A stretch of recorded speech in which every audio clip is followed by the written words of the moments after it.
All right, guys, Bruce back at ya. Let's get YBIT out and to be followed separately by GDXY. All right, so what happened yesterday? Well, like Coney, like Misty, in particular in the BTC arena, it bounced back. So let's take a look at that. So BITO, having fallen 7.98, call it 8, went back almost 5, 4.71. So that was a nice rebound. And we basically bounced back the same, 4.64, but we had only fallen 5.56. So no trades on YBIT today. So of the three BTC-oriented funds, only Misty had trades, which means Misty had shares bought, right? So we're flat on Coney and flat on YBIT. So YBIT is still exciting. I love what's going on with YBIT, people. So let's check it out. Let's go into the weeklies. Now, they had written lower and lower and lower as we went down, right? So this 23 is now underwater, 1.37%. So we got to keep an eye on that, and our 24 is only 2.9%. But look, the almost 11,000, and this is only 6,400. So we look pretty good on our weeklies, considering that we're 7% out. So maybe it gets up to 24. Remember, you can get right up to the strike price and no damage is done, right?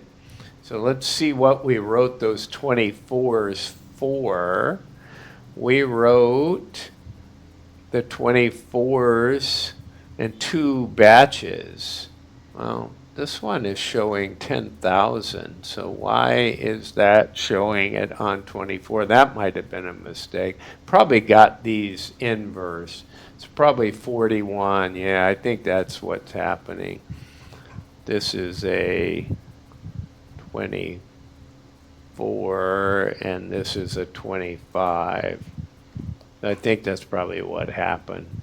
So our 24s collectively are, no, I still didn't. Yeah, I don't know. I'm not worried about it right now. Let me look on my sheet. That will tell me.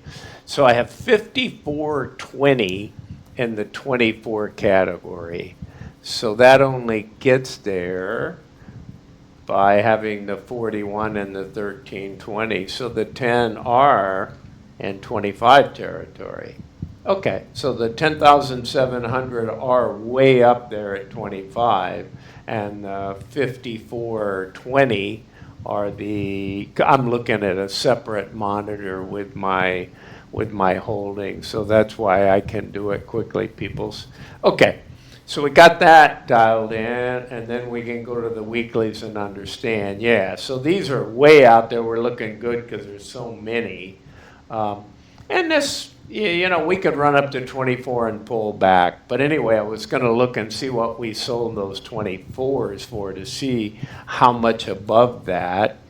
So on one set, we got 21 cents, and the other set, the 1320, we only got 12 cents. So we can't run past 24 much. We can go right up to 24 and then, keep our 23.99, and they'll probably buy it back for 5 cents or something, and we'll keep the majority of our money.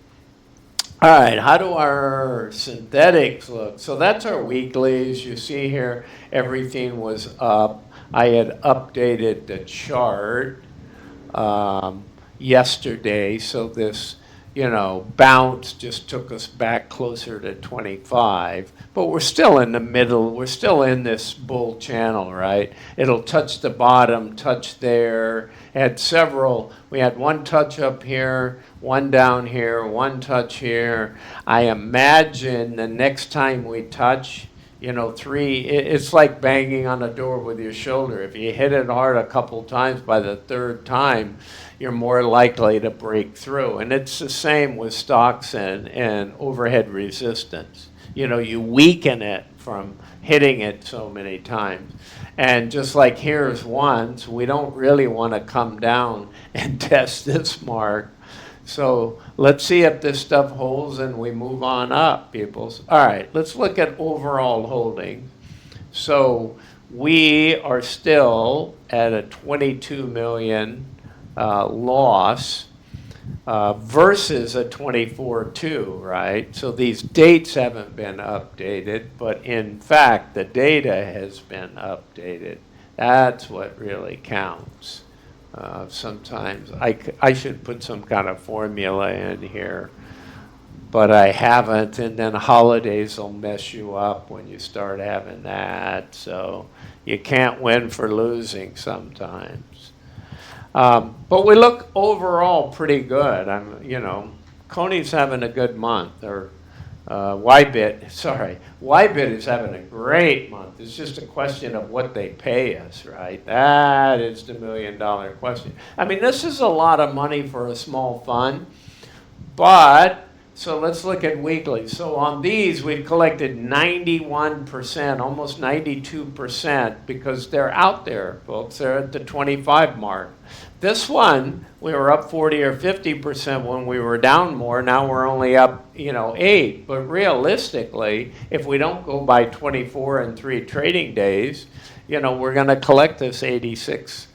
We're going to collect the amount of money we wrote, which is 93,000. So these go down so small, it's not a big deal, right? We'd have to pay 60,000 to buy this one back because we've run over it, but part of that is time premium, and it's not a whole lot of money compared to the major contract numbers up there. So we closed at 1759. This thing is still out of kilter, right? So this time we're under the value of the net assets. So I can't really figure out why. I'm using their numbers and I'm sort of validating them. I don't always update every single little field in here. I update the big guys, like this cash is updated, this one is updated. Actually, I think these are all updated, but sometimes I'll skip, another 1,000 that one of the treasuries earned, and I'll catch it next time.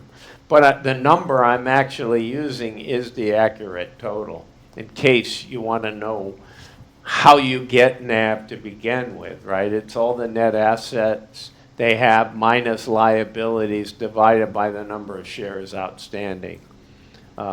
And then it could trade at a discount or a premium. So let's go and look. We covered the weeklies pretty well. Yeah, I think we can jump into the payouts, people. Although I should show you this, right? No, that one's updated. So that number went up, but look how far out, right? That's how they're able to collect so much money. And this is really the crux of what I wanted to present before I go into payment. So if people buy into the fund and we write another synthetic, even though we're way in a losing position, that means that we collect a lot of money, right? But we have this liability behind it. So I learned in the first payout that even though we collected a bunch of money, we had the liability, they weren't willing to give us half the money. Half the money would have been a $2.50 to $3 payout, because they're thinking, we got this liability, I guess it's a brand new fund, let's build up a reserve, let's see them get up to that 35 level and wipe that debt out one time, then we have a little more confidence. But this basically is the same as Misty and Coney. It's just a different twist, right? They're all affected by BTC. This one's more directly affected by BTC. And of course, it's on a derivative. It's on ProShares' CME options on BTC, which is like a derivative on a derivative. But there's nothing to really be worried about, in the sense, if you're bullish on BTC, this fund is going to pay you a lot of money and make a lot of money. If you're bearish on BTC, you think it's in a winner, it's going down to 10K, don't chase yield and own this, right? I mean, it's against the these funds can't do magic.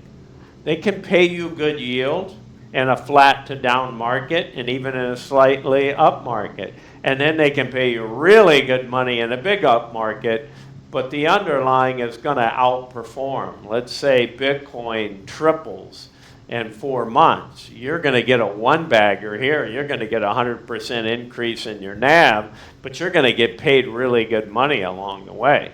It's just there's no way you can keep up with the 3 times when you're writing weekly calls, right, at 10, 15% out of the money. You can go 15% a week, but you can't go 300% in 3 months, okay? That's the difference. They're better than some traditional covered calls, but they have their limitations. All right, let's go to payout. Let's get to the Gest.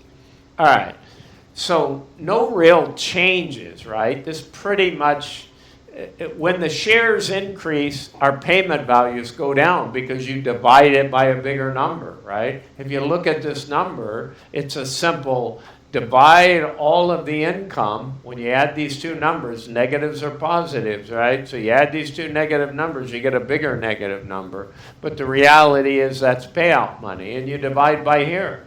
So our total ability to pay as it stands right now is $7.45, right? Last month it was $6.66. And so all it's showing you over here is what proportion, right? So 60 cents of the 745 is what we earned on the short call. And we're just writing these calls, and when we win, that's the money we get. But the synthetic, so part of their concern is, hey, that's a liability. Eventually you have to pay it or Bitcoin takes off. Well, we rolled those to 8.2, and we went from a 36 to a 35. So I'm going to just say they're going to pay us 82% for a yield again, which they paid us 81 last month, right? And I keep adjusting it based on the stock price. So I got us being paid 121. $1.21 on this, because otherwise, if they pay us $3 and Bitcoin keeps going down, then you're going to get a lot more NAV erosion because they gave money that they didn't really have, right? And so if you do the math, which I did earlier, I just didn't want to clutter this up. Remember what I told you they had for a liability out here? Right, they got an 18.5. Actually, we should check it here. This is a better number, yeah. I didn't always update those. So 22 million, 22.4 million is their liability right now. And what do we mean by that? It's a paper loss, right? You buy a stock, it goes down 40%, and you look at your account and you say, wow, I lost $40, I lost 40%. We didn't really lose 40%. Your account value is showing that's what it's worth. But if you sell that stock, you actually took the loss. Well, by 8.2, they more or less have to. But remember what they can do. They can then roll into another one, and if it's a 34, then they can sell, buy that call and sell that put, and start collecting money. Eventually, if all it did was go down, go down, go down, go down, then you're going to have a Tesla on your hands. You're going to have a bear market stock, right? And that's what happened, really, with Tesla. So you're still collecting money along the way, but you're losing your shirt, right? And all things turn. I mean, I mentioned the other day that I'm long Tesla now. Why? Because I think this is really beginning of the next impulse wave cycle. And, you can be wrong on that. It could go from 170s to 100 again. But then I would be triple bullish on it, because I think all the things in place are for it to go into the thousands, over a number of years and catch the next wave. And that's what's so crazy about this stuff. You can be right about something and buying Tesla, and totally wrong about destroyed for 12 or 18 months, just like the 2019 to the 2021. If you bought at the low and sold at the high, nobody does that. But you had a 20x So that FOMO and that momentum, and people are seeing that, and they're going, oh yeah, I want more of that, right? And they're buying Tesla expecting it to go to the moon, and what does it do? It goes from 400 to 100. Okay, is it a bad stock? Throw it out? No, it's a timing issue. It's a cycle. Where is it in its trading cycle? And that's unfortunately just how stock markets and how cycles work, right? Civilizations go through cycles. They're born, they grow, they print money, they put a government in place, they create armies, and then they decay from within. Right? I mean, study that. Go look at history sometimes, and you'll get a good lesson.